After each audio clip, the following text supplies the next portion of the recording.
हत्या प्रकरणात वाल्मिकी कराडचं नाव आलेलं आहे, तर धनंजय मुंडे अद्यापही शांत बसलेले आहेत. काय वाटतं? बघा, माझा एक सल्ला आहे, ते आता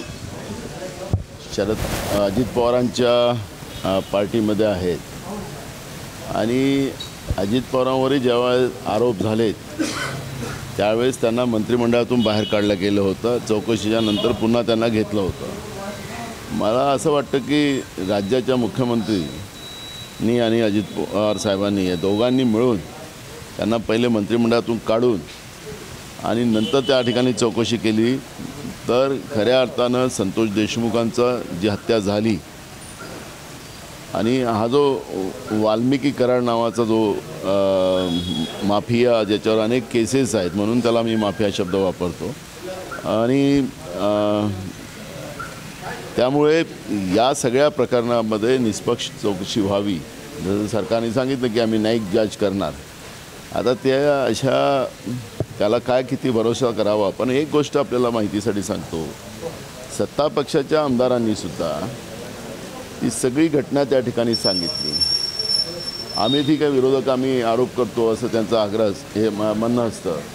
पण एक गोष्ट लक्षात घेतली पाहिजे की सत्ता पक्षाच्या आमदारांनी सांगलेली वस्तुस्थिती लक्षात घेऊन तातडीनं मुख्यमंत्र्यांनी कारवाई केली पाहिजे होती. पण मुख्यमंत्र्यांनी टाईमपास करण्याचं काम केलेलं आहे आणि गुंडाईजमला ताकद देण्याचं आणि माफियाला ताकद देण्याचं काम ते करतातच हे त्या दिवशी स्पष्ट झालेलं आहे.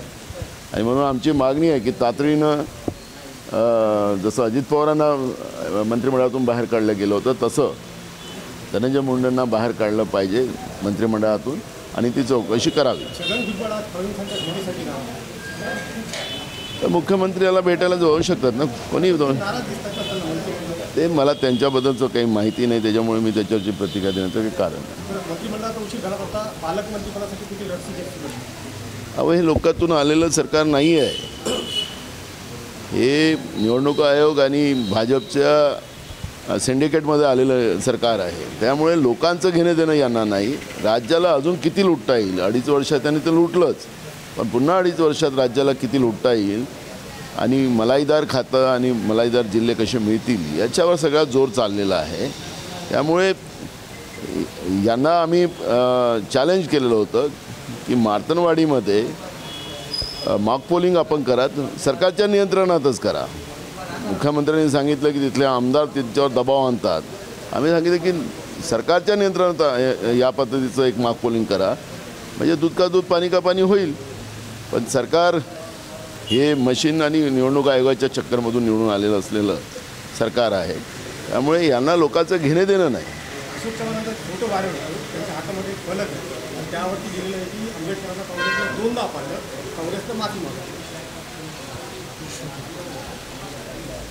आता मानसिकता कोणाची काय आहे, ज्यांना काँग्रेसने एवढं मोठं केलं त्या व्यक्तीकडून ह्या अपेक्षा नसाव्यात. त्यामुळे आता सध्या काही कोणाला प्रतिक्रिया देण्याचं काही कारण पण नाही, ज्यांच्यावर प्रतिक्रिया देण्याचं काही कारण पण नाही. मला असं वाटतं अशोक चव्हाण हे प्रतिक्रियेच्या लायकीचे नाही, त्यामुळे मी त्यांना प्रतिक्रिया पण देणार नाही. धारावी पूल कंत्राट आता अदानीलाच भेटणार आहे. झालं ना, सरकारने पहिलेच JR पण काढला आणि 2 दिवसाच्या पहिलेच धारावी अदानीच्या घशात टाकण्यात आलेली आहे. त्याच्यामुळे सगळं ठरलेलं आहे.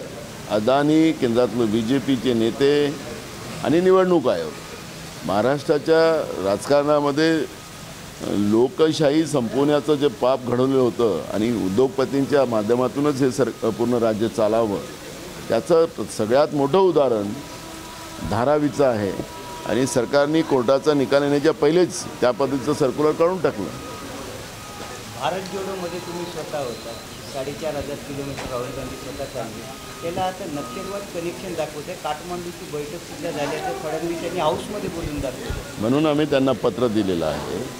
आता मी स्वतः नेऊन दिलेलं आहे पत्र की मला कुठल्या नक्षल यंत्रणा तिच्यात होत्या, कुठल्या संघटना होत्या, त्याची अद्ययावत यादी आम्हाला माहिती द्या. आणि तुम्ही राज्याचे गृहमंत्री होतात त्यावेळेस केंद्रात सरकार तुमचं, हे तर फेल्युअर यांचंच आहे. नरेंद्र मोदीचं फेल्युअर आहे असं देवेंद्र फडणवीसाला सांगायचं आहे का? म्हणून आम्ही त्यांना पत्र दिलेलं आहे की तुम्ही तातडीनं आम्हाला हे जे नक्षल मुवमेंटवाल्या ज्या संघटना आहेत त्यांची यादी आम्हाला तातडीने द्यावी असं लिखित पत्र मुख्यमंत्र्यांना आम्ही दिलेलं आहे.